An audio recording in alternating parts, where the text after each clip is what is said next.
Hello, everyone. Welcome to the Game Junk Podcast, episode 263, recording on Sunday, February 22nd, 2026. My name is Frank. My name is Sean. And my name's Andrew. And on this week's show, we will be talking about big news in the games industry. Phil Spencer out at Microsoft. Huge. What's going on there? And Bluepoint Studios closing from PlayStation. So all the big studios had major news, except for Nintendo. We'll get into some stuff we played, including Sean behind him as a Virtual Boy set up. He's been playing the new Virtual Console, Darwin's Paradox demo, maybe some other demos and games we played. But that's about it. How you guys doing? Real good. Ready to talk Not some too games. bad. A little tired. Got up, early to watch the hockey game. Did not get a lot of sleep, and it was not worth it. I was up from the previous night this morning when the hockey game started, and I did not watch a minute. That a boy. And then I went to bed probably when overtime started. I watched till the third period and then had to leave to go to hockey practice and was trying to listen to it on the radio and walked into the community center only to see the U.S. celebrating. And I was like, oh, well, I guess it was a good thing I didn't skip this practice. So it's your fault. It could be my fault. Yes, it could be. Canada was playing How great could they while I not was say, watching. hey, can we cancel practice? There's a gold medal game. Well, let me tell you, attendance was low at the practice. We had 6 kids, so it was low. Yep. 3 of them were coaches' kids. Big news. Let's start with the big news. Phil Spencer out at Xbox with Sarah Bond also leaving. Matt Booty promoted as Microsoft AI exec Ajna Sharma, promoted to the new Xbox boss. Just reading an IGN headline there. This was pretty big news. I have many thoughts. I guess just brief summary. Apparently, Phil has been planning his exit for about a year, was what they said in the press release stuff anyway, and has been aiding in the transition process about who's going to take over and what's going to happen after that. He had started his career there, I think, been there for 25 years. I couldn't, at least in the articles I read, didn't really see what he started doing there. Like, does anyone know what his first role was at Xbox? No. I do not know. I would guess producer. That's what I would guess. But unknown. He joined as an intern in 1988. Right. Okay. So I did see that, but that's pretty unclear as to what type of intern and what he did after that. So his second role, I'm still not sure. Leading development of CD-ROM based titles such as Encarta. Development manager for Microsoft Money. I mean, wow, this guy was a powerhouse. Okay. So anyway, and you guys have thoughts, immediate thoughts regarding this? I mean, I guess my immediate thought was it's not that surprising. I like, just because it was getting to feel like, obviously Microsoft didn't have a great year. There were certain things that happened, studios that were shut down, things that seemed to go against the Phil philosophy. And I don't know, maybe I am the only one who was feeling this, but it just seemed like he was starting to, get pressure from people above him, and he really was not able to stem the tide anymore, and was just kind of like having to kind of suck it up and be like, nope, this is what we're doing, and act like it was okay. But I don't think he was happy about a lot of that stuff. That being said, I like Phil. Like, I think, we kind of joke about him a bit, and kind of, his idea of gaming is for everyone, and how he's the good guy of gaming and all that stuff. And yeah, it's a little bit of a show, but I think he did do some good things at Microsoft. And like, I don't know, I think things could have been even worse for Microsoft by now without him around. So I don't know. I don't think it's a good sign for sure. Huck, any thoughts? Yeah, I mean, the AI person is interesting. I was just trying to Google. It said she joined in 2024, which I was shocked by. That seems like a very short stint. So I'm just wondering what she did before. I was trying to find her LinkedIn. But yeah, I just, unless before AI she was working in games, it seems like a strange choice of sort of like CEO successor, unless there is a new like direction that Microsoft Gaming is taking, and it is going to be a heavy AI focused, whatever that even means, direction. And she would be best positioned to lead the studio in that direction. I joked with you guys, this is like the new TV era of Xbox, but now it's the AI era.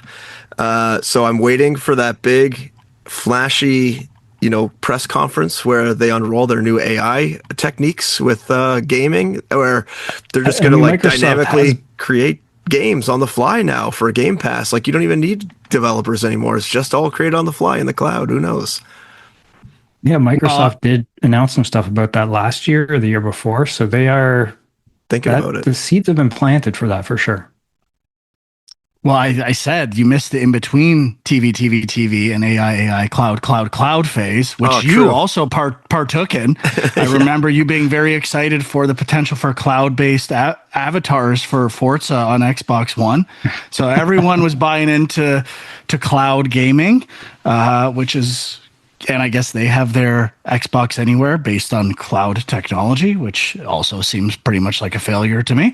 Yeah, I remember back in the day, before you moved with the cloud thing, I was excited about the prospect of they had advertised it as like you would be able to offload some of your computations to the cloud at runtime for the game. So if you're doing like complex navigation calculations where you need to, calculate how far to go or the best path, you could kind of offload that to cloud and get a answer back without running anything locally. And I thought that could be a bit of a game changer, but obviously that went absolutely nowhere. I've never heard of a single game using anything like that. So obviously it amounted to nothing in the terms I was looking at. But yeah, sorry, continue. Yeah, and then it is interesting, just as an afterthought. I'm sure this has been brought up before, but all these advances in AI, and almost none of them are being applied to AI in games, artificial intelligence of characters and things happening in games. I think Kojima actually might have made comments on that at some point. Not that I care. I think AI is better when it's simple, but not too simple. And I don't know if, large language models applied to enemy or NPC AI will actually be better. But to be honest, I can't believe Phil lasted this long as CEO. He's been absolutely terrible, in my opinion. I think he does seem like a pretty good guy and actually likes gaming and plays a lot of games. Well, more than most CEOs, I would gather. Yeah, I agree with that for sure. But I don't know if he's applying his skills properly. You never know with these things. Like, are these mandates coming from Microsoft or from him? And if you're a CEO and you can't even make calls, or you just don't know whose fault everything is. And I guess I kind of have to blame him for the most part, because I feel like the gaming division has been terrible for a while. Possibly atrocious for a while. And I told you day one, when the new console is released, it's over. It's already over. Their games suck. They acquire the wrong studios. They push everything in the wrong direction. I told you they should hire me as CEO. They should have. I have lots of plans to get them on the right track, and I have a feeling they're going to do none of them. And their biggest missed opportunity, which I don't think this new CEO is going to do either, is exclusivity. Why are you putting everything on everything? And I know there was deals with the Activision merger. You need to make Call of Duty exclusive. You need to find ways to make Minecraft exclusive. I don't care what anyone tells you. That will drive people back to your ecosystem. 2 of the most popular games in the world, and you are giving them to everyone without having to go through your ecosystem. Sure, it's a short-term moneymaker, but it will kill your company in the long run. Exclusivity is key. I don't care how nice you want to seem. It's getting you nowhere. And if you have to get around exclusivity by telling Treyarch to, hey, I want you to make a World War II Call of Duty successor that's only on Xbox, start it now. Start it 3 years ago. And those are the types of decisions I would be pushing at that company to separate myself from other hardware manufacturers. And I can't believe they're not doing it, and they deserve everything that's kind of happening to them because they have taken the complete wrong focus with video games, in my opinion. On the exclusivity thing, apparently Asha Sharma has already said that's. So I don't know specifically what she said, if she promised anything, but she has acknowledged exclusivity is something they want to do and that they're looking to bring back. So I don't know if that's just like, okay, this is what everybody's complaining about, we'll just throw them a bone, but it seems like maybe that's something they're thinking about again. I think that's to appease board of directors and other internal discussions. And I think it's too late. You've already put your games on every other platform. Your value on a lot of those brands is lost. And unless you come up with something brand new that's exciting, which, personal opinion, I don't think they're capable of. I don't think they have the studios and the internal infrastructure to make that happen. And I don't think they have the guidance to make that happen, and they haven't for a long time. So I think they need much bigger changes, and I don't think this new CEO will be the one either. We'll see if I'm wrong, but I just don't see a lot of gaming history or passion for games anywhere in there. And looking back on it, I think that might have been the problem with Phil too. So, well, I'm looking at her LinkedIn profile. So she started at Microsoft in marketing in 2011, and then went to some company I've never heard about, but in 4 years, they IPO'd over $1 billion. So that's obviously a pretty big deal. Then she went to Meta, working on the Instagram team. And I looked at the Instagram user base during her years there from 2017 to 2021, and it doubled from like 700 million to 1.69 billion. So like it grew almost 100 or a billion people in the time she was there. She was VP of product and engineering. Then she went to Instacart and was the COO there and brought that to IPO, which is a huge company. And then she kind of returned to Microsoft and took over this like AI platform, got promoted in there from CVP. I'm not sure what the CVP would be, some sort of like sub vice president, and then president, and now she's CEO of Xbox. So I think in terms of like business, she's probably pretty smart and probably quite good at it. So I think if she is like analyzing the books and kind of analyzing the industry, she may be a great pick to run the studio, and maybe the focus on like games and making games from like a creative standpoint for the CEO level is not the right level. Like if Phil wanted to make games, enjoyable games, he shouldn't be the CEO of Microsoft Gaming, because that's involved in more of the like, you know, this Game Pass, what goes on Game Pass, the exclusivity windows, like all that stuff. Like that's not about making games. Like all the stuff we're talking about here about having exclusives, how long they're exclusive, if they're exclusive forever, you know, price points, all that stuff is not really about making games. Like obviously you have to have the games to put on your platform, but you can wheel and deal for exclusivity deals with studios that are not owned by you. You know, it's kind of like the Final Fantasy thing on PlayStation. Like PlayStation doesn't own Square Enix, but they have basically exclusive deals. So, I don't know. I kind of think this might be a great choice for Xbox to make, even though it's not gamer focused. I don't doubt that she's like an amazing business executive or thrives at making companies profitable or successful potentially. I've never seen that work in the games industry ever. Every one of these CEOs comes and goes. Well, what about Bobby Kotick? I mean, they made money, but look at the brand. It's like everyone hates Activision now. Which company consistently makes great games, makes money, and only promotes people who work on games? I mean, they made Nintendo. A lot of money. The most successful games company ever. They're not going anywhere. Everything they do is in service of games and knowing what they make, not of trying to appease people. They do what they want, and they will never fail. I think it's a little different mentality in Japan versus in America. The only reason, look at Konami. Oh, we're going to go and look at what's making money and switch, and look where they end up back, trying to make good games. It's all that matters. The reason why Xbox is playing from behind for so long is because they're so bad at making games. They had something amazing with Xbox and Xbox 360, and they squandered it all because they were trying to do more than make great games. And now they've been playing catch up ever since. They have this amazing online infrastructure and some cool new IPs, and they've just ruined it all. And I'm sick of making excuses for them. I love them on Xbox 360 on the original Game Junk art. I had the Xbox head on. I've moved from where the good games go, and they are not there anymore, and they're going to need to get some good games back in. I don't think they can, because they are not good.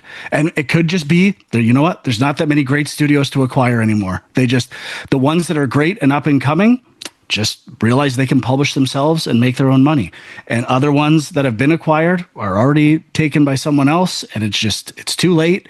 But I mean, anything that was produced internally by Microsoft in the last 15 years has been pretty underwhelming. Like, sure, they have a game that's around, a 7 to 8.5 range every year, but other than that, they are not blowing anyone away.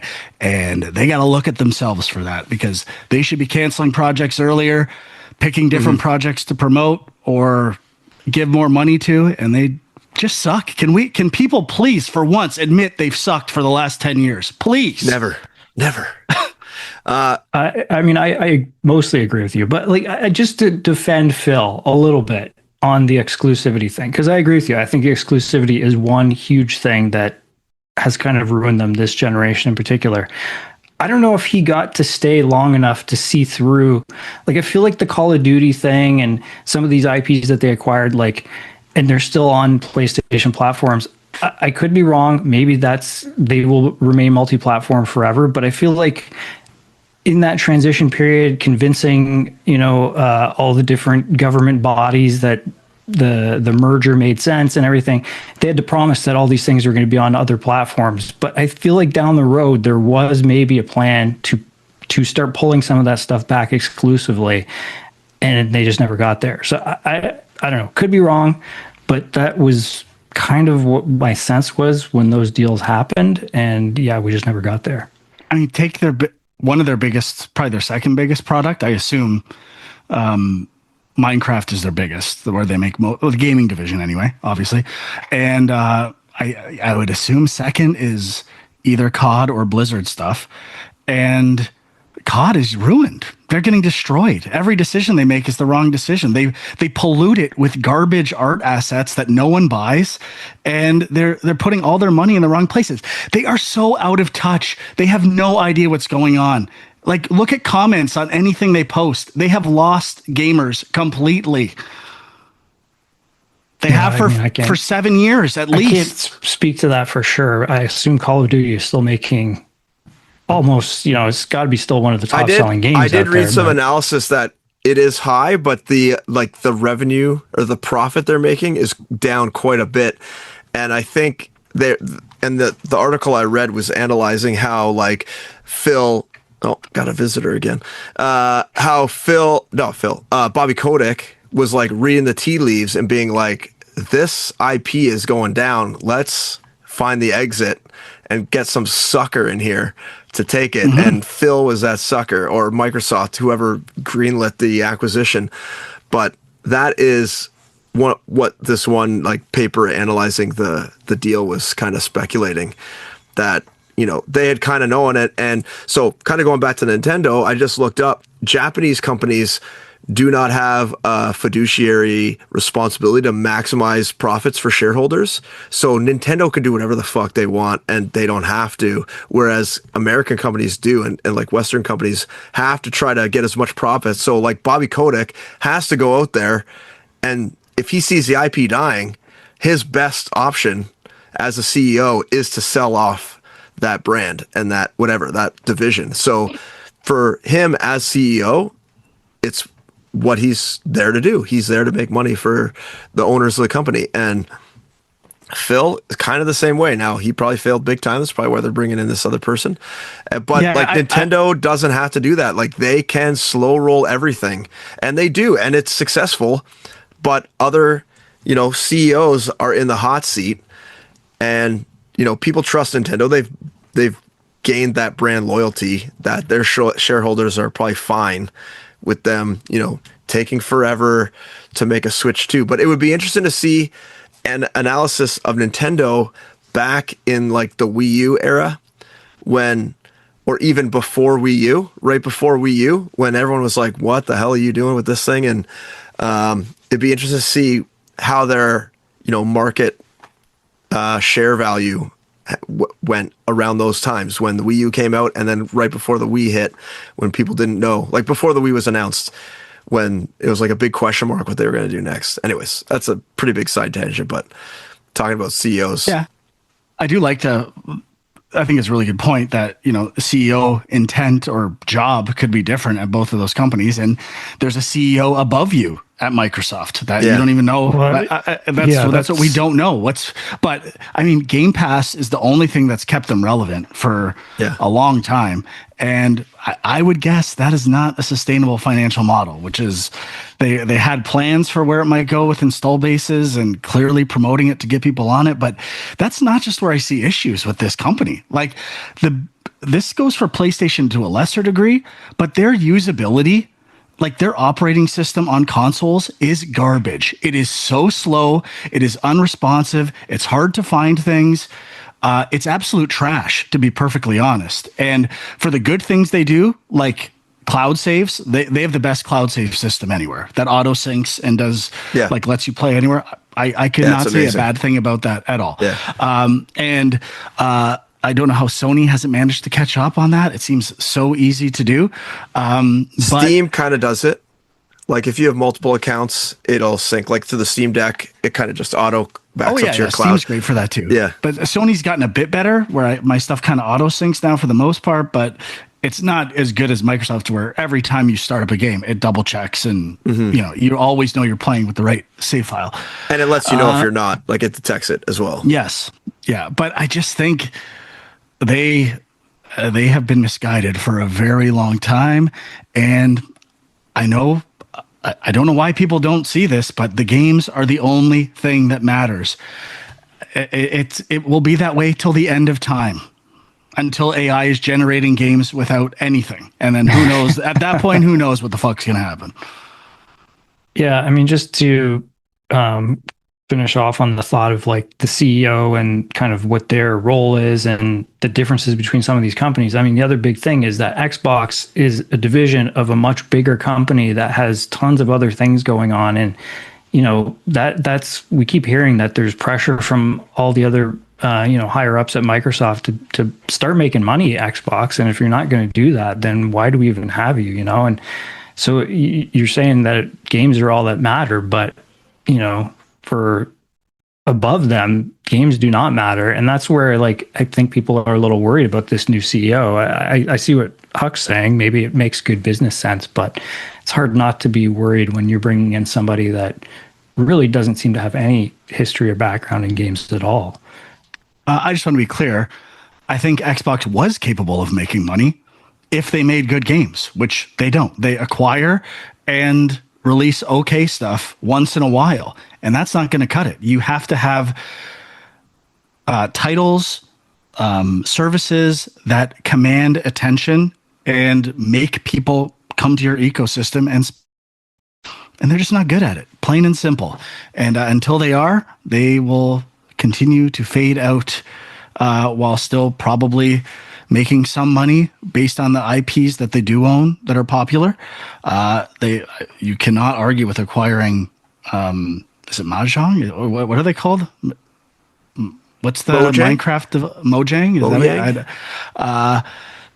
I mean, that is a huge thing to own. So it's not like they have no assets or are completely unsuccessful from a business standpoint. It's just the tea leaves have been readable for about a decade, in my opinion. When you see who they acquire, I to be honest, with what happened with Rare, that was all I need to know. They do not know what they're doing, how they handled Rare. And it's been pretty obvious for a long time. Even what they did with having a partnership with Epic and Unreal was kind of ruined as well. So I can't think of one studio they've acquired or formed a bond with that has thrived or done well. They've all gone downhill. All of that points to internal failure. They don't know what they're doing. Wake up. They have good technical people. That's about it. They do not have aesthetics, taste, style. It's been obvious forever. Yeah, I mean, it'll be interesting to see what happens with Game Pass, as you were saying earlier, because that's kind of Phil's legacy, I think. And maybe that was the wrong decision. Maybe that is kind of screwing them in the long run, and maybe they're going to go back on that now. I mean, they've invested so much in that path, which I admit, like, that was their one kind of unique angle for this past generation and the one before, really. So, I don't know. Yeah. I guess we'll see what happens, but hope it's good news for Xbox. I would like them to come back. I actually like a lot of their ecosystem in the past, and I actually respect that they came up with a lot of the cool ideas like Xbox Live Arcade and achievements, and they've been copied by other companies. So that's when I switched. I'm like, this company is doing new things. They are appealing to gamers very specifically. And I just feel like they've completely lost focus on that. And if I had to guess, it's mostly because of Microsoft's direction, not Xbox's direction. But I think they're both pretty bad at this point, to be honest. And I don't think they really care that much. If I had to, I don't think the people in charge care about video games. Okay, I think we've said enough there. I'm sure people disagree. That's okay. Everyone disagreed with me 10 years ago when I told you this already. And here we are again. Okay, Bluepoint Games, another acquired Sony studio, acquired in 2021, now being shut down officially. They were working at one point on a God of War Lives service game that got canceled. And then I don't really know. They haven't released anything since Demon Souls. Did I say Dark Souls before? I'm sorry. I meant Demon Souls if I misspoke. That was a launch title for PS5 and then just shuttered, I think, around 70 employees. Not sure if that's entirely accurate. Any thoughts on this news? I'm a little shocked because it seemed like they were, I don't know, the vibe I got was they were like one of the darling studios after that Demon Souls remake that they made. And it's on the Wikipedia, it says they also helped with God of War Ragnarok. That's like a more recent game. But it does seem strange that they buy a port studio and then seem to not have them do any ports, which is kind of bizarre. So I mean, they had done a lot prior to being acquired, but yeah, once they got acquired, you would think that's why they would want them. Yeah, exactly. So, I mean, a little odd choice of tasking them, I guess. But yeah, no, I think I had heard that they worked probably as like just extra support on God of War Ragnarok. Yeah, that's what it says on Wikipedia. It says additional work. They were just like a studio probably that they acquired, and then they started getting used for, you know, hey, help us with this, or we need more hands on deck type of thing, which happens at all sorts of studios, especially for big publishers or acquired by big studios or publishers. And it's what we don't know, honestly, is if the company, maybe they said, do you want to keep making remakes or remasters? And they said, no, we want to do new stuff. And they're like, okay, well, we don't think you're very good at that based on what you did with this. And who knows if you don't know if they were told you are working on this live service game, whether you like it or not. And maybe internally people didn't like doing that. And the company was suffering as a result. We have no idea. Sorry, keep going, Andrew or Sean.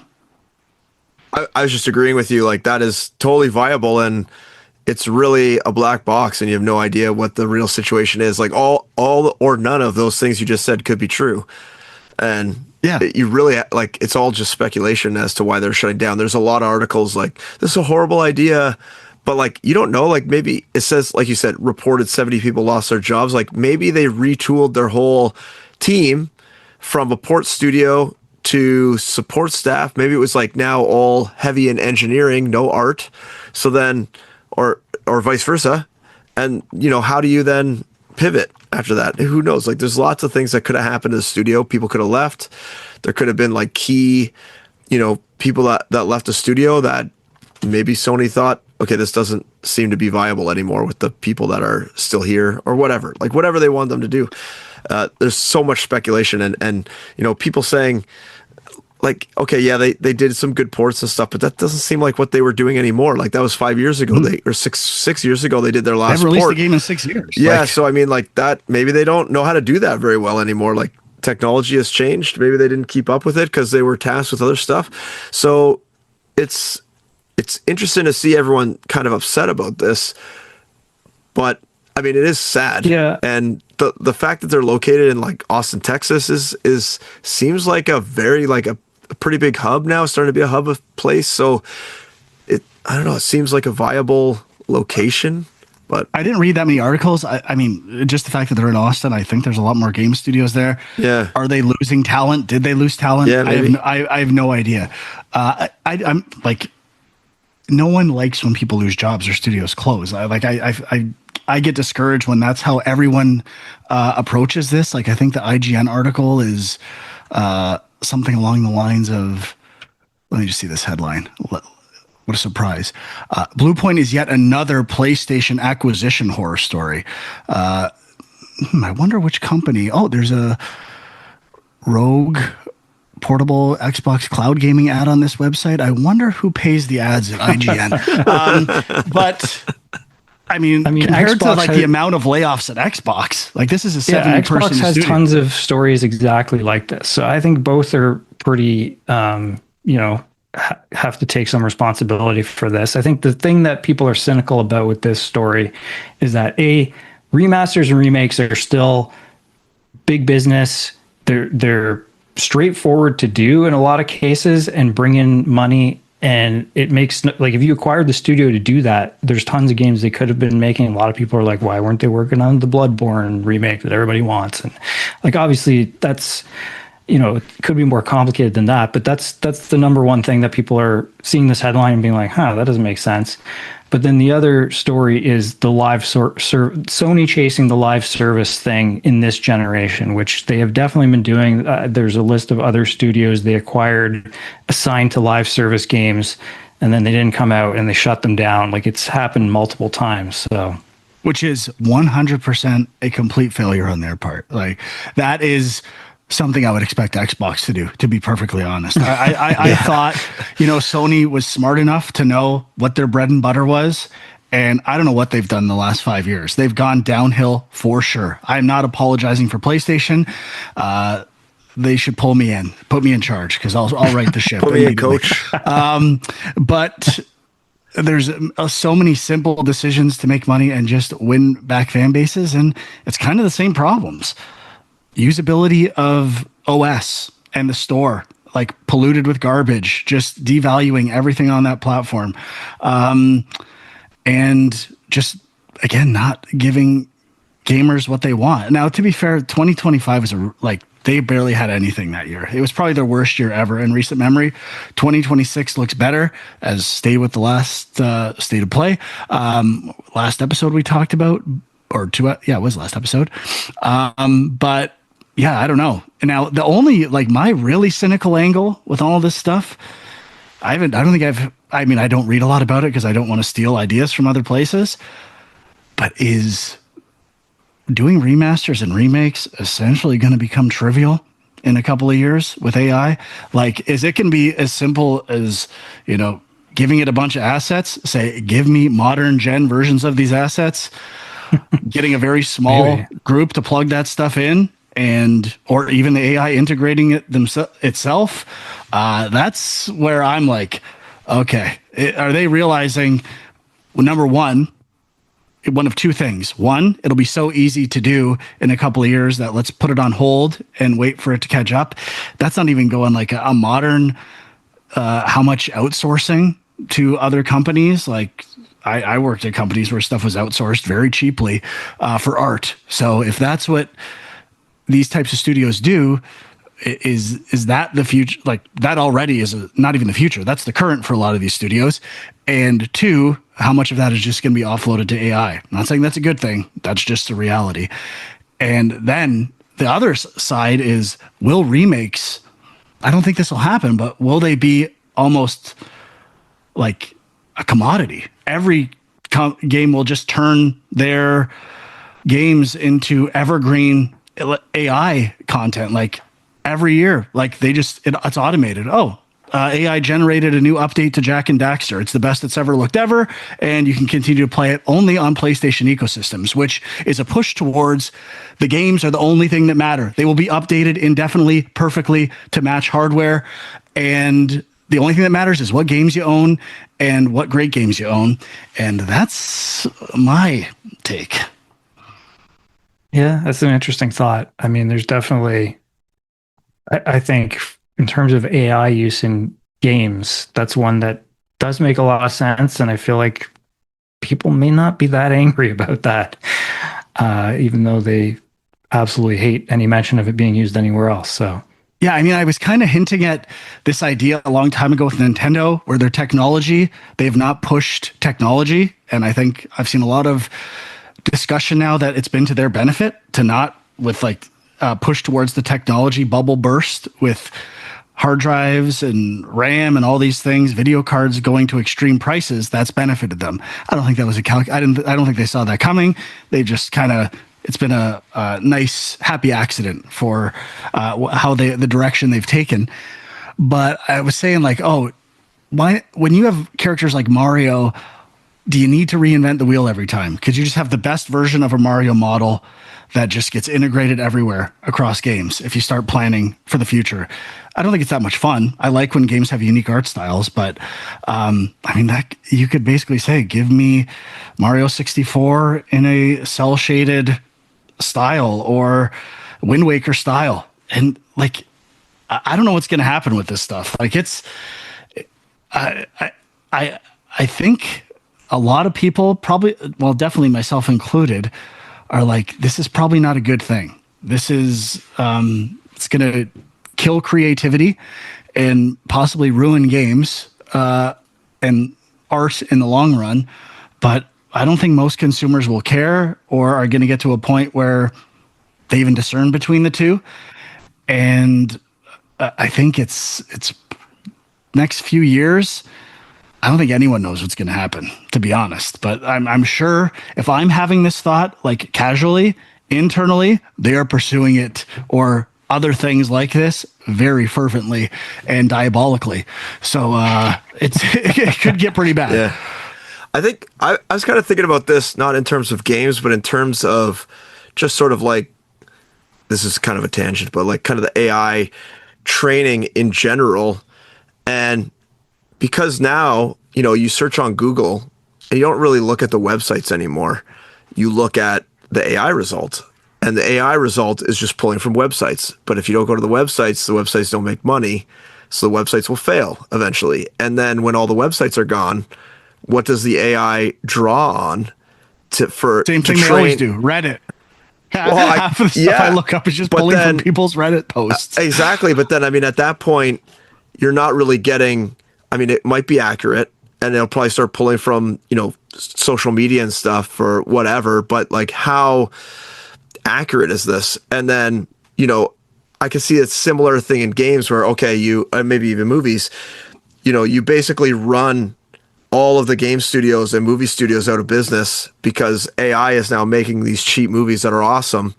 But then once all the training data stops flowing into these models and it has to train itself, what happens then? I can see it going kind of completely off the rails where it just goes off into AI creation land and becomes so abstract that everyone's like, what the hell is this bullshit that we're getting now?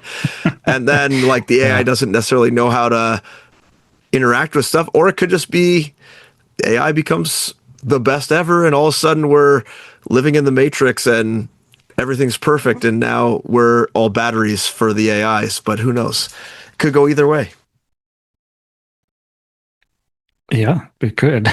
But yeah, I mean, it's definitely, part of the problem is, you can keep applying AI to remake old games, but what happens when you run out of there's no new original content coming in to be remaking. I mean, I didn't mean for this to turn into an AI sidebar or whatever, but just for the record, AI is wrong constantly. It is always wrong. I have to double check everything. I trust nothing it tells me. It's a good tool sometimes, but it's a more advanced search at this point. Let's be honest. So now for generative stuff, I really don't dabble in that area all that much, so I don't really know. But I mean, just stuff I see that people are making with generative AI is it's advancing quickly, and we'll see how bad it gets. I mean, the stuff people are making was already pretty bad, so I can assume it's going to get worse. And I'm sick of the word slop, but we are living in that type of world right now. Just to get back away from the AI thing, any other thoughts about Bluepoint specifically? I just kind of think, it's not that doing remakes doesn't require talent or skill, but it's a different set of skills and talent. It's not necessarily coming up with new ideas or pushing things forward. I would say inherently there is less value in being a remake studio than especially like as a secondary party to PlayStation. Like theoretically, any company PlayStation owns has the technical skills to remaster a game that they've made. Like they're all professional developers. They could shift talent around to do that. So I assume that came into the decision-making process as well. But if this is an indication that we're getting less remakes, I don't like that, because I like remakes a lot. And I love seeing an old game with modern tech, and they should be easy money makers. So that's where I'm questioning what Sony's doing. They should be pumping out a remake a year. Yeah. They got a lot of IP too to do it with.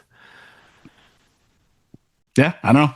Anyway, I don't think it's I feel like this was like treated as a bigger negative story than the Xbox thing. And to me, the Xbox is like, that's where the smoke is. This is like, shit's going down over there, and we're pretending like this is a good thing. This is not good.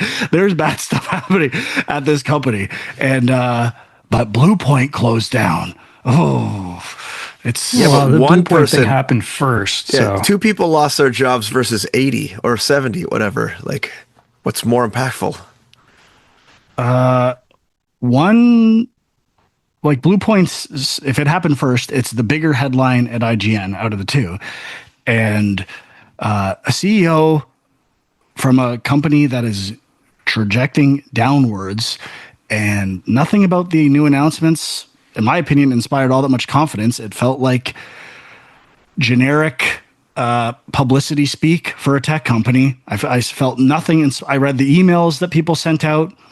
Felt like they could have been written by AI, and maybe they were, to be perfectly honest. So not inspiring a lot of faith in me. And if I worked there, I would feel the same way. So I think Xbox is cooked.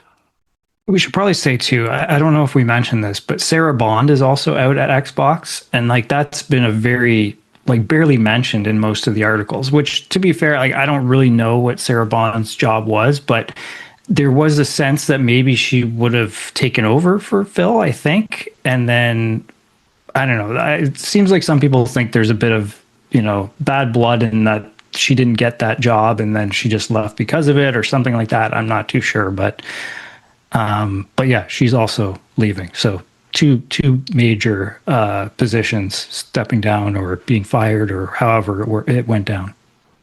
And I know, I mean, from the gaming journalism standpoint, it's always, the company that's evil doing they need to be stopped. These are evil corporations. I tend to think everything is a little more complicated than that. And if there was, I'm not saying companies don't do bad things, but I mean, both of these companies have been doing poorly the last 5 years, and there is going to be some changes, obviously. And I'm not saying it's not their fault. It could be all internal direction from or boards of directors and reacting to the wrong things in the world, which is I've seen a lot of in business in general. Gaming is not unique to that. Ooh, this trend we have to hop on. I just think at any industry, gaming is the one where that doesn't work. Ever. Yeah. And it just look at the Game Awards and how everything is shifting to indie. It's not because the games are even necessarily better.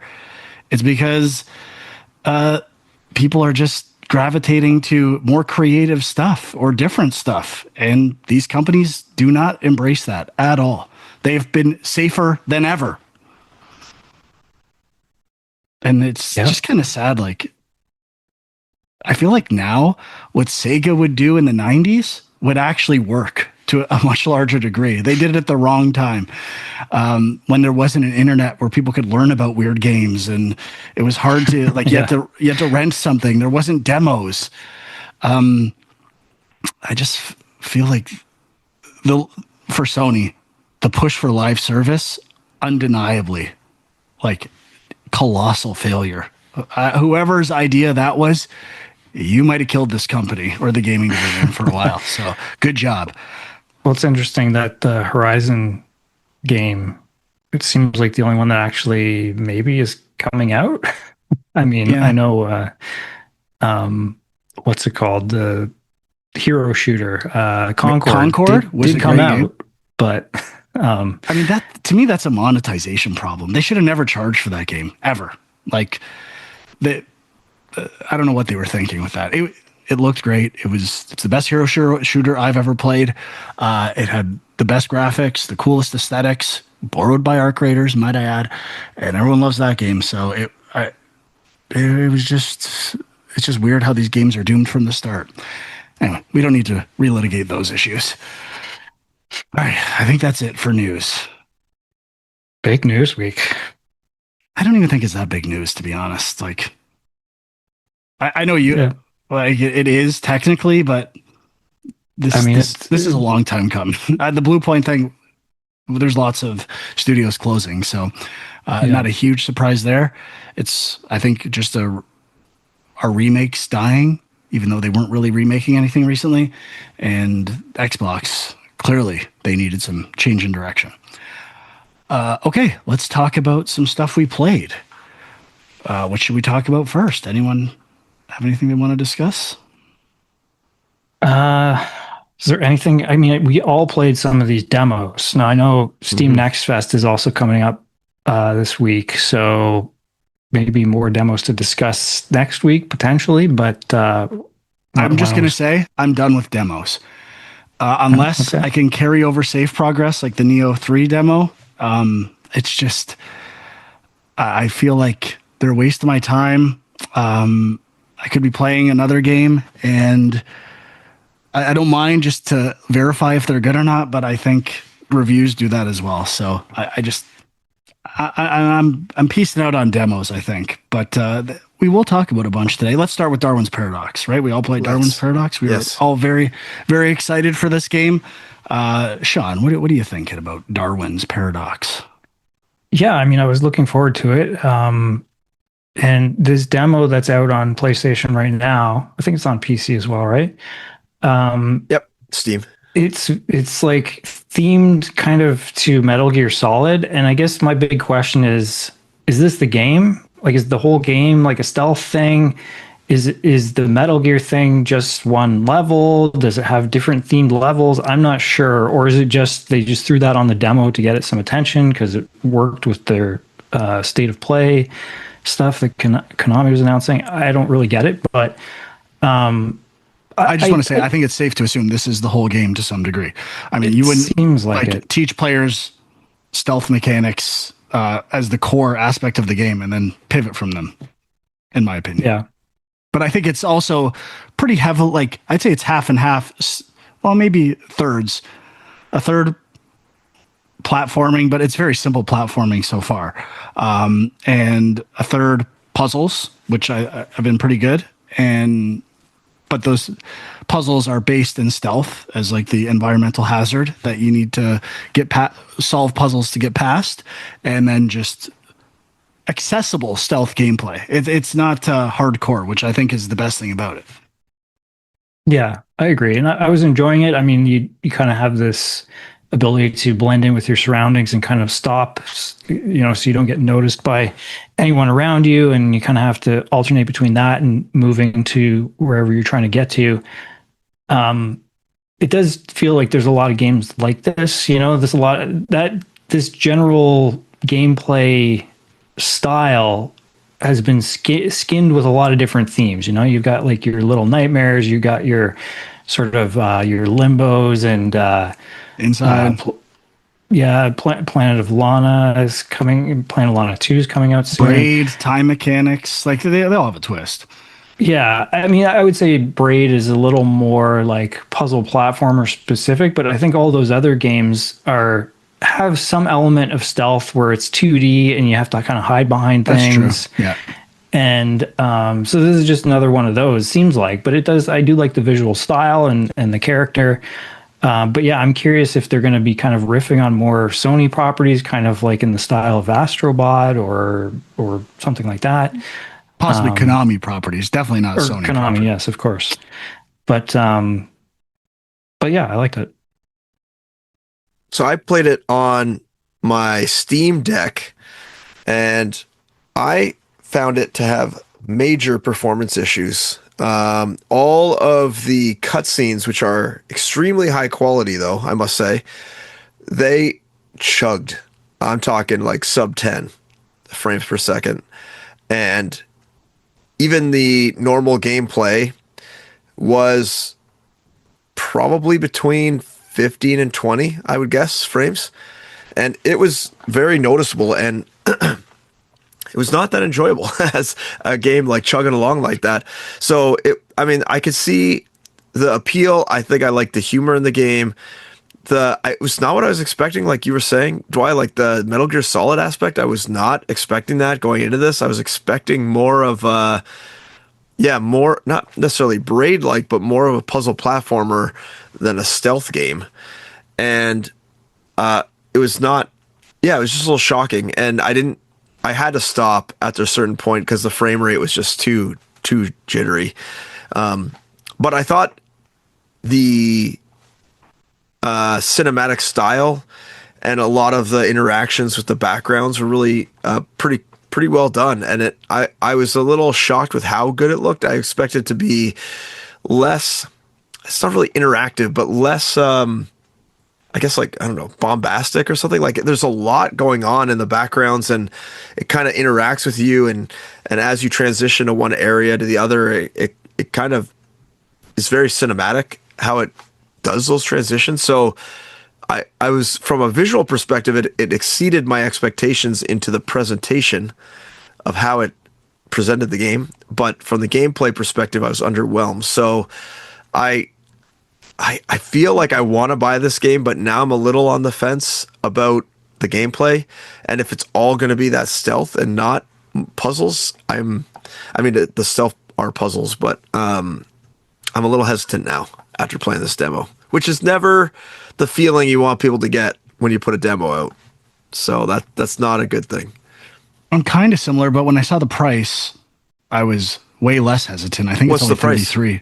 33 in Canada. Oh, okay. So it's pretty reasonably priced. Okay. Considering, I agree, phenomenal polish and aesthetics. Like, looks incredible, awesome animations, specifically for, is the octopus's name Darwin? I don't even know. Do I know that? So. I assumed, yeah. But the walking felt great, like in sticking to walls.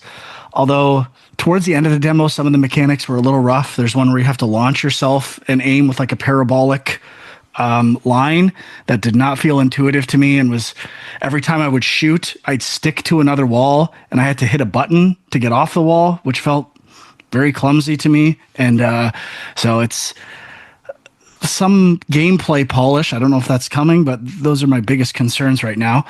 I actually thought it was more of a pure platformer when we saw it initially. I thought it was more about like fast, fun 2D platforming. So that was disappointing to some degree that it's not that, but I like easy, accessible, and fast stealth games. And for the most part, this delivered on that. I got my vision cones. I thought pressing circle to go into stealth camo mode was fast and like responsive. And when I got caught, I felt like it was mostly my fault. But one little issue I had with this design wise, a lot of waiting for setups to return. Like a car goes out and you miss it, and then you got to wait for it to come all the way back, which happens in lots of games. But that stuff will take a toll on you when you're retrying things and failing, and then you get impatient, and then you try to rush, and then it just happens more and more, and it's like, okay, that when it's not timed, when a checkpoint happens, that it's exactly in optimal state to continue forward. That's usually a bad sign for me to some degree, and I think there were cases like that in this game. But I would say another big influence to me was the original Crash Bandicoot. So all the death animations, like I died in a lot of different ways, and they were all like unique death animations. The one is pretty generic when the bad guys find you, it just kind of splats you. But I got electrocuted.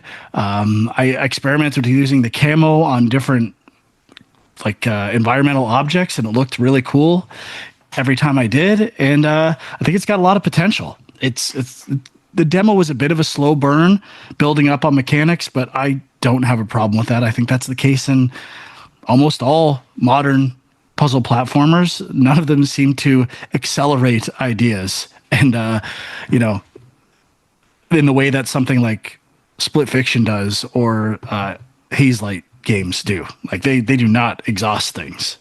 These games feature a lot of walking in between ideas, which is fine. It's just the nature of the beast.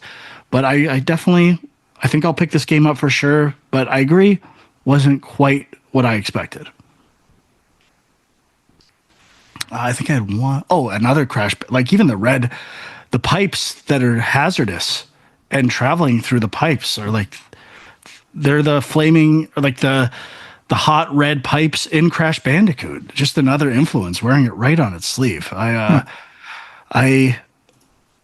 love the aesthetics of the game, and I love the main character. So I'm in. And it towards the end, the shooting mechanic, I was like, okay, if they keep adding stuff like this, I could see it getting a little more actiony, which is what I was hoping for, to some degree.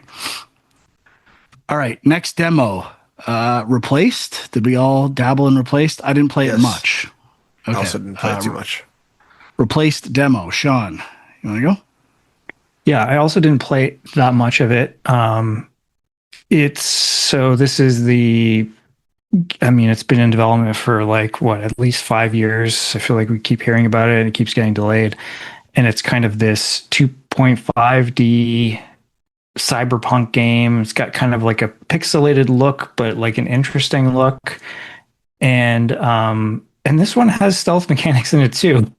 So, not super crazy about that stuff. The combat took a little bit to click for me. I'm still not fully sold on it, but seems like they're kind of going for a bit of an Arkham thing where it's like you're fighting with one person, somebody comes behind you, and you can kind of counter and hit them back, and then you have like a gun to do a finisher. I don't know if there was anything else in the demo in terms of combat that I saw. Again, I didn't play the whole demo. But yeah, I like the vibe. I am feeling like this is going to be maybe a little overhyped for what it is. But I'm still looking forward to playing the full game. Huck? Yeah, I agree. I thought the visual aesthetics were, everything that were kind of promised in all the videos we saw. Definitely the visual style is really appealing to me. The gameplay was kind of like you said, it's fine. It wasn't anything spectacular. The combat was okay. I kind of got into it. I think I maybe got into it a little more than you did, but yeah, just the like vibe of this game is just so strong and just draws you in, that like kind of like post-apocalyptic, cyberpunky sort of Blade Runner, all of those things wrapped into one sort of vibe.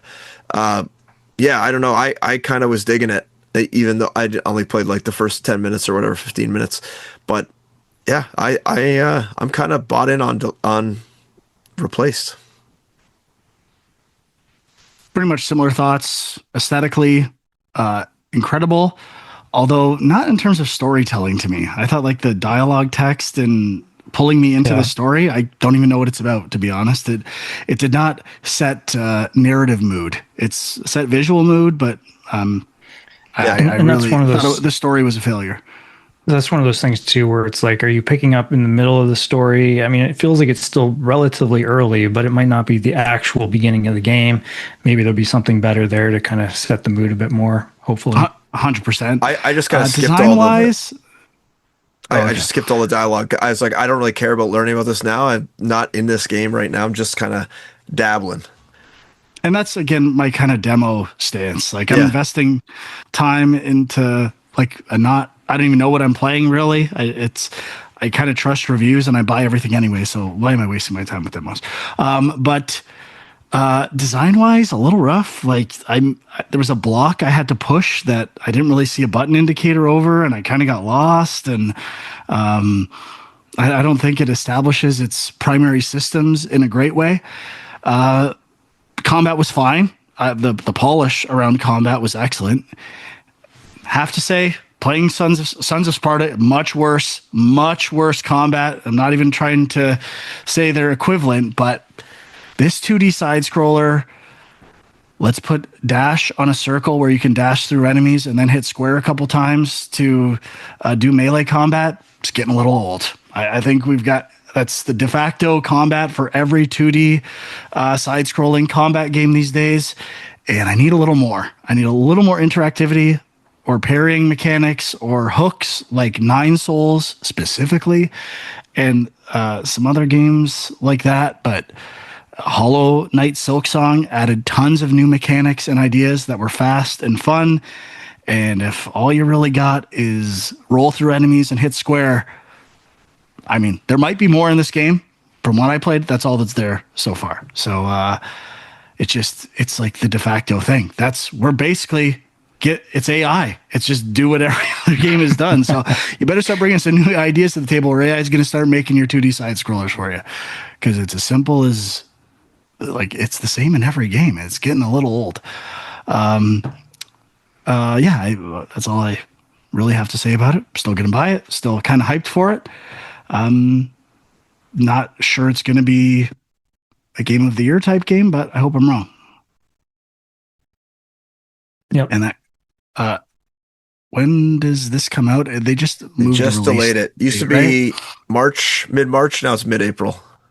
April 14th, 2026. Okay.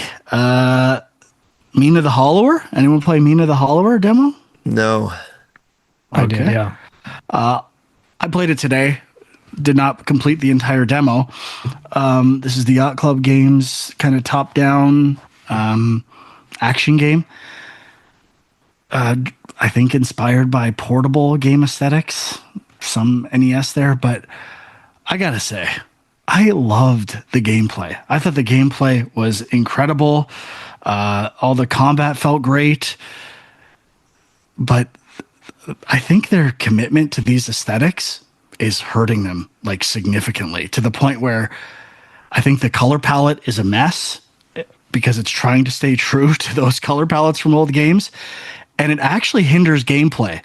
Like there's parts where I was dropping down off ledges and they don't even read as ledges, and certain gaps and like design elements that should have color indicators and palettes that stand out from the rest of the environment just blend in with everything. I barely even noticed a door going down that I needed to go to at the very beginning of the game because it just blends in with the environment.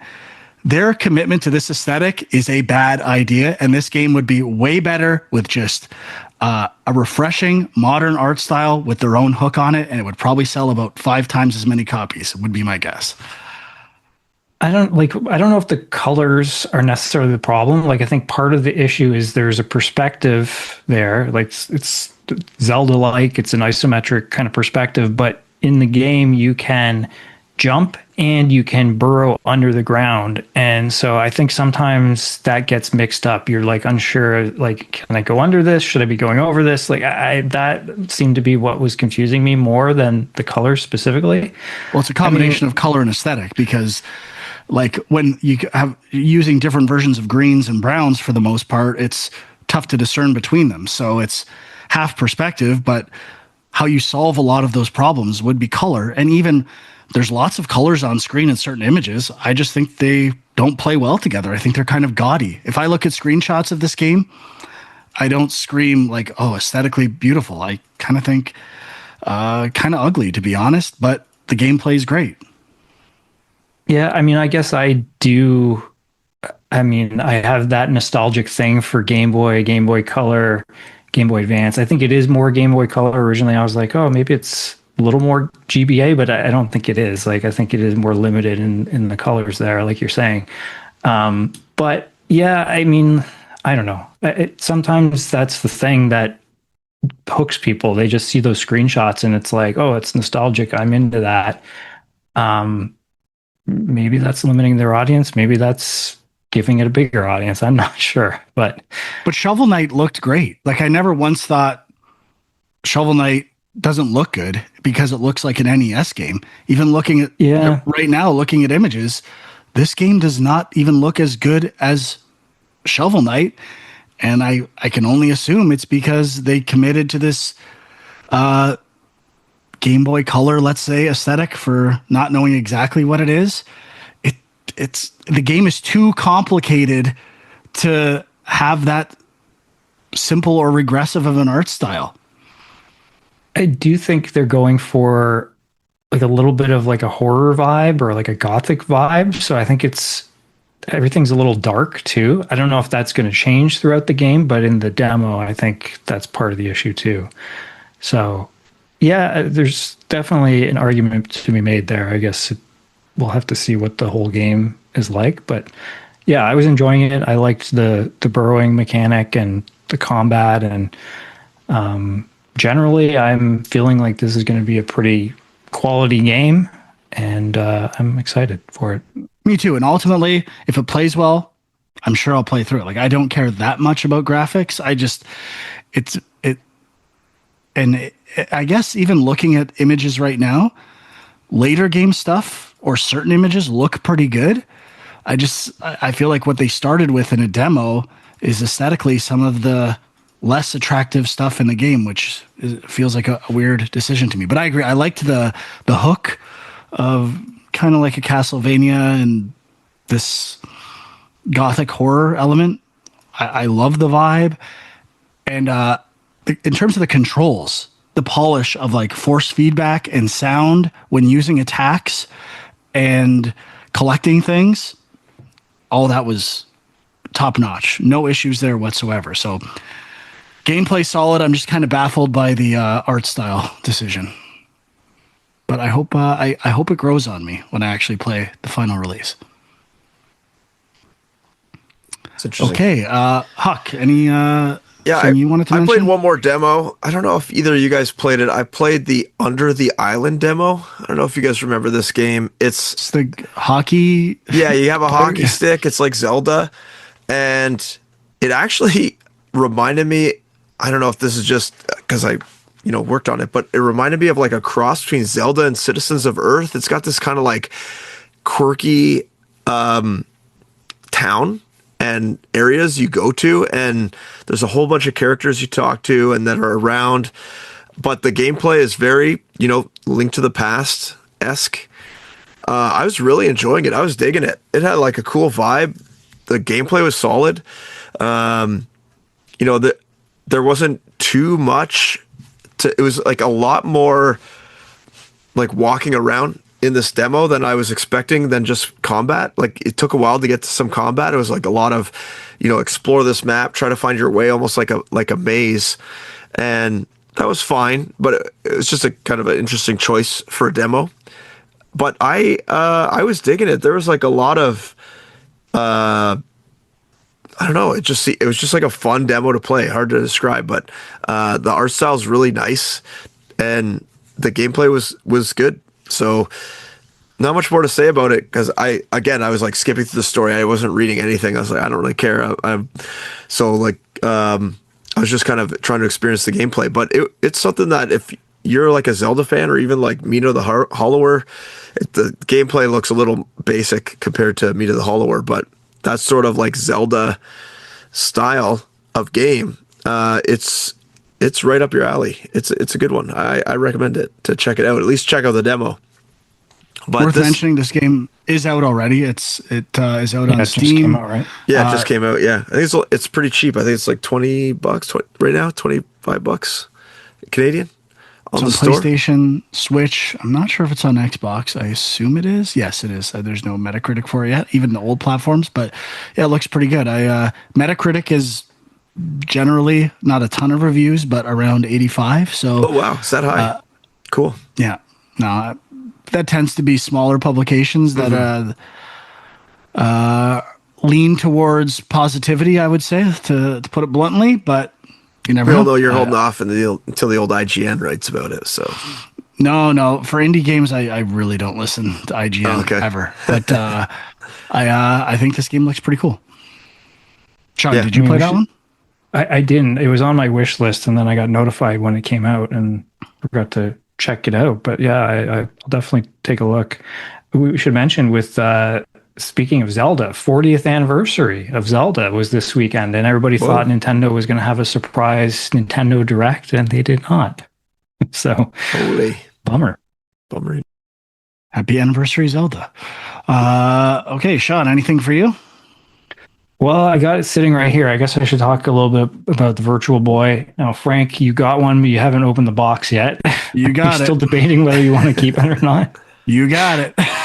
So Well, he's keeping it. Might It's just if he's come to going to your- sell might it just later. Come to your house, try it for 5 Yeah, minutes. I probably will do the trick, honestly. So yeah, this is a replica of Virtual Boy. You can flip it open here. Sean is showing you on youtube.com/GameJunk if you want to take a look. Flip it open, put your Switch inside or your Switch 2. I'm using my Switch because I don't use it for anything else these days. Oh, it's a dedicated And- Virtual Boy Switch. Oh my goodness. And it is, for those who are not familiar with it, it's like an early VR. It was an early VR device, and it sits on a table with this stand. So you kind of have to sit at a desk or a table and put your head inside of it. There's no strap. It's way too heavy. I'd be curious if someone could come up with a strap for this thing, how that would work. But so you put your Switch inside, and then works with the Switch Online service, which they now have the app for the Virtual Boy there. If you're subscribed, you can download it, but you won't be able to play without this headset because it's got two, it's divided into left eye, right eye, and it just won't work without the headset. So I tried all 7 games: Wario Land Golf, 3D Tetris, Galactic Pinball, Red Alarm, The Mansion of Innsmouth, and Telero Boxer. And I would say, they're pretty rough, a lot of them. You got to remember Mansion at Inns. I don't remember that game. Mansion at Innsmouth. Is that like a mystery or Maniac Mansion type thing? That feels like something. I was hoping that would be more what it is. It seems like it's kind of a 3D dungeon crawler, like a wizardry kind of thing or something. Maybe with a slight horror vibe. I didn't really get far enough to fully get a sense of that, but that, I think I don't know if that was ever released in North America because like the artwork is in Japanese, so I feel like it would. I don't remember that game. Yeah, so but you got to remember this was like the successor to Game Boy, so the games are like Game Boy games. They're monochromatic, red and black. I don't remember why they chose red. I feel like there was a technical reason for it, but It's Nintendo, baby. yeah, I guess they will be apparently releasing something that will let you do different colors instead of red and black. You can do others, but I don't think it's there yet. But I would say Wario Land is the one that's actually pretty good, and I could see myself returning to. Like it's, got some interesting stuff where there's been other games that have done this too, where it's like you have like a foreground, middle ground, and background kind of, and like you hit like a switch and you jump to the background, and then you're doing stuff in the background for a while, and so you can jump back and forth between them. But that one was pretty good. Red Alarm, I think, was the one that came with it. Am I remembering that right? It's kind of like a wireframe, almost like a Star Fox, but there's no personality at all to it. It's just a wireframe shooter, and it's not great. Most of them are not great. It's just kind of an interesting, historical piece of gaming history, I guess. Like I always have wanted a Virtual Boy, but they're super expensive to buy these days. So yeah, this is the next best thing. I wish it wasn't tied to the Switch Online service, but what are you going to do? But yeah, I would say Wario Land, the boxing game is pretty good. It's kind of like a punch out type thing. And Tetris is kind of interesting because it's like you're looking down into like a 3-dimensional volume, like a cube, and you're dropping blocks into it, and you can flip them x-axis or y-axis, and then you have to cover the whole floor in order to basically make a line disappear. So it's, I don't know, it's something I will play a lot of, but it was a unique twist on Tetris anyway. So that's what you got right now. More games will be released in the near future. Supposedly, and this was like $100. This plastic replica thing, which is a lot of money. You can buy the cardboard version for like 25 or 30, something like that, which maybe is a little more reasonable. But hey, this is just, you set this on your shelf, and it's just going to look great on your shelf, which is exactly where this is going. There are some third-party alternatives too that are already being sold. I don't know if they're oh yeah, okay, that makes sense. Yeah, entirely legal or not, but I think stuff exists out there. But I don't know. We'll see if I open mine up. Just didn't have time this week. I will say the one thing I've played more of, just quickly, Sons of Sparta. Still kind of plugging away. My God, it's bad. It is so bad. All this game really is combat, and the combat sucks. The enemies, some of the difficulty spikes and the enemy setups, there's like these challenge trees that you go to, and these enemies just show up and annihilate you, and I don't even know what's going on half of the time. They run to ledges, and you try to jump to a ledge, and you can't even jump to a ledge because they're there swinging the whole time. It is insanely bad. I can't believe I'm still playing it. It's embarrassing that I'm still playing it, but I might stick it through. It's the story's awful. The art is average, other than the backgrounds I think are really good. And I'm kind of shocked at how bad it is.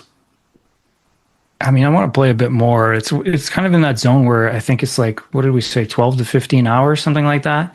If it was like a 5-hour game, I'd be like, okay, I'll just plow through it and whatever. But like, I don't know if I want to invest 15 hours in this game. So yeah, it's a big. We'll see. That's a big game. It's kind of like Ghosts of Yote, where these enemies just keep cycling attacks so quickly with different colors flashing on them, and I don't even know what half of them mean. Like, they don't teach that stuff very well. And like, there's one that you have to dodge, but you can't dodge through, and you have to dodge backwards, and it's just so unintuitive. The combat is embarrassingly bad. But yeah, if you were on the fence, I would strongly advise do not buy at all. Huck, anything else? Just quickly, last thing, I grabbed the Lunar Remastered collection at the library, and I thought I had played, so it has Lunar 1 and 2, and I thought I'd played both, but I have definitely not played Lunar 2, just Lunar 1. And so I tried Lunar 1. It all was like very familiar, but Hold up. Is it Lunar or Lunar? Lunar? I don't know. Luna? No, you started saying Lunar, and then all of a sudden it was Lunar. I was like, Lunar, I think. Lunar. Okay. I think. Okay. I misspoke when Lunar. No, I don't care. I'm curious. I don't know. Is there voice Lunar. acting in it? Like, There is during some cutscenes, okay. but not during just like normal gameplay. Okay. And there's kind of like what do you call them? Barks, like barks when you cast spells. Okay. Like vocal barks.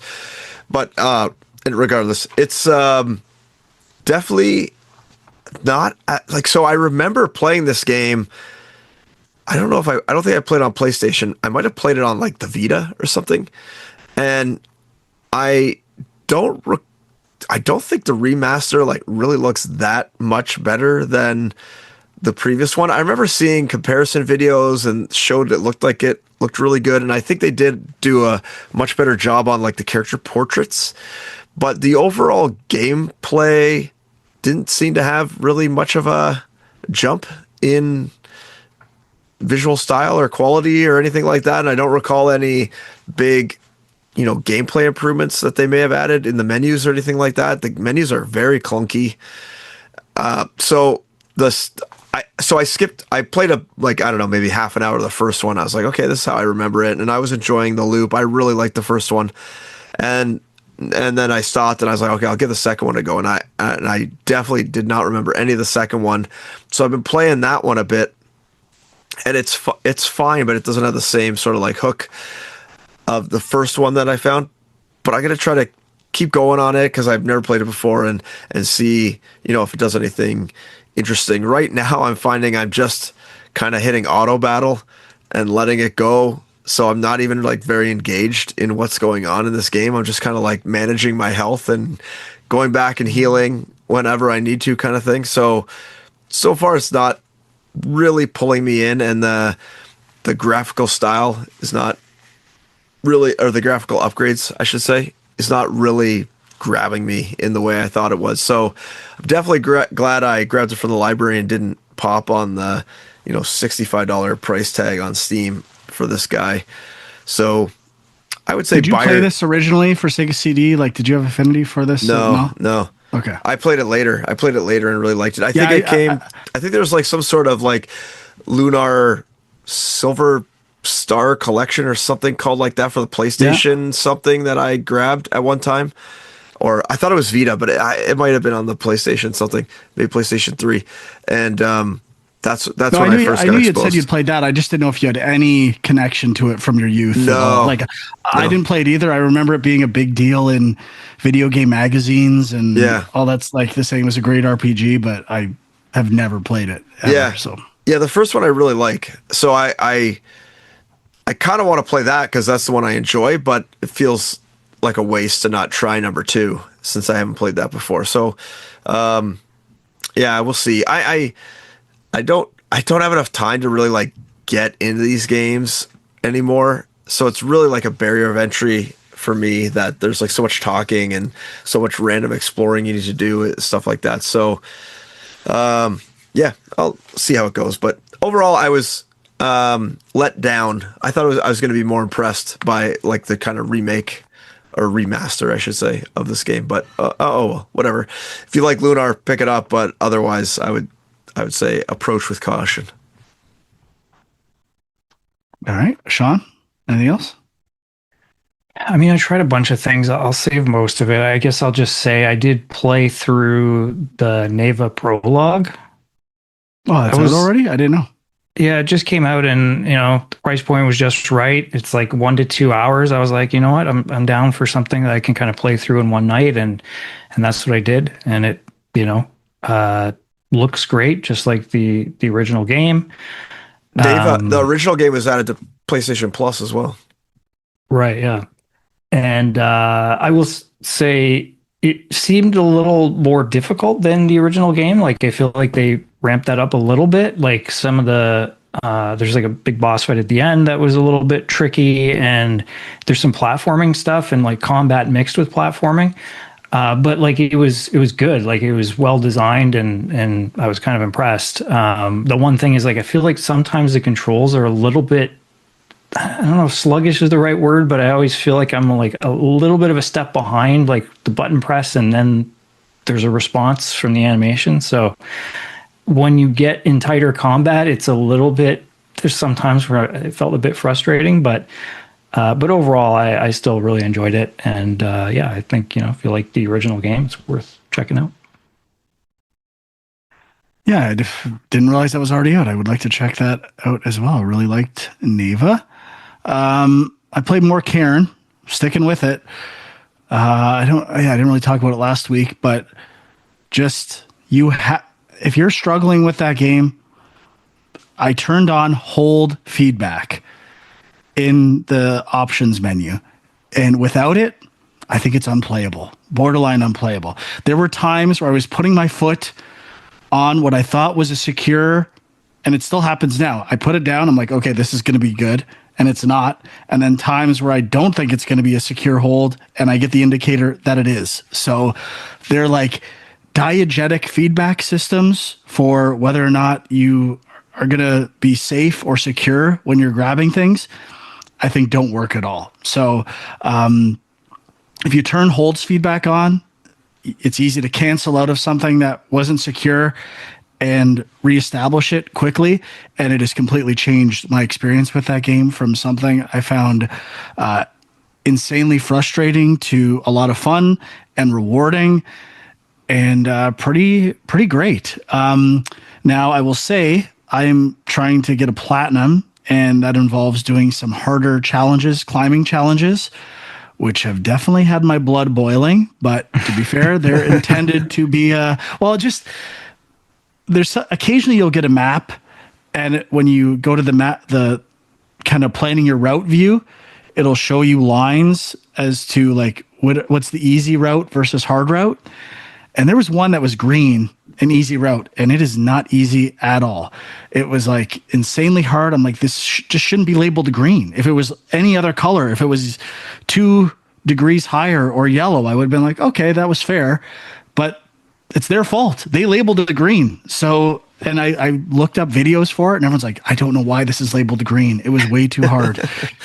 I do blue and red ones, and they're easier. So I feel like it needed a few more passes of QA and feedback, which it's a small studio. Maybe that will come in time. So maybe wait to play it a little bit might be some advice, but also got stuck in geometry after climbing for 40 minutes and lost a lot of progress. Again, a good game. I'm liking it. Kind of like Mio. Love-hate relationship at times. And I will stick it through, though. I think when it's good, it's great. And it had the potential to be even better. I feel like that's my theme for games this year. They're good, but all of them had potential to be much better with a little more time, and I feel like things are getting rushed out. Possibly to get like in a market that's devoid of games at the beginning of the year and trying to find that release window. And it's worked for Cairn, I think, but I feel like they should be I just feel like it's a trend that I'm starting not to like, these games rushing out. How far into the game are you at this point, would you say? Probably 2/3. I'm getting towards the end. One thing I'm curious about is like, it seemed like there was a hint of story or a narrative. Like, can you comment on that as far as where you are now? Just interactions. It's more alluding to themes. There's the discovery aspect of cities and civilizations of the mountain you're climbing, and you're getting backstory with some of that there. There's an overlying story of your father being a mountain climber and how that is influencing. I'm sure it's going to have bigger payoffs later.